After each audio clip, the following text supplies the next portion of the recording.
Diffusion আর osmosis, অনেক বাচ্চাদের এই টপিকটাই ভুল হয়। অনেক সময় ডাউট হয় যে কি উত্তর লিখবে, কোথাও মেমব্রেন আছে না নেই।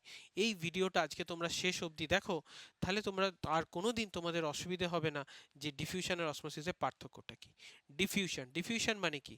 Diffusion is the movement of fluid particles from the region of higher concentration to the region of lower concentration. আমি কি বললাম? ফ্লুইড।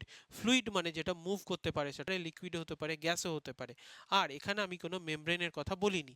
যেমন তোমরা যদি ঘরের একটা কর্নারে ধূপের কাঠি জ্বালাও, কিছুক্ষণ পর ঘরের অন্য প্রান্তে ধূপের গন্ধটা কিন্তু পাবে। এখানে কি মাঝখানে কোনো মেমব্রেন আছে? না। এখানে কি ফ্লো হলো? গ্যাস ফ্লো হলো। ঠিক আছে, এটা হচ্ছে ডিফিউশন। তাহলে অসমোসিসের পার্থক্যটা কি হয়? অসমোসিসের ডেফিনেশন তোমরা কি পড়েছো?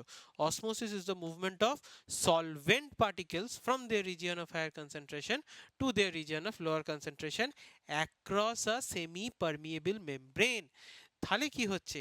এখানে শুধুমাত্র সলভেন্ট, সলভেন্ট মানে জল, জল বেশি কনসেন্ট্রেশন থেকে কম কনসেন্ট্রেশনের দিকে মুভ হবে। তার মানে ডাইলিউট সলিউশন থেকে কনসেন্ট্রেটেড সলিউশনের দিকে মুভ হবে, কিন্তু মাঝখানে কি থাকবে?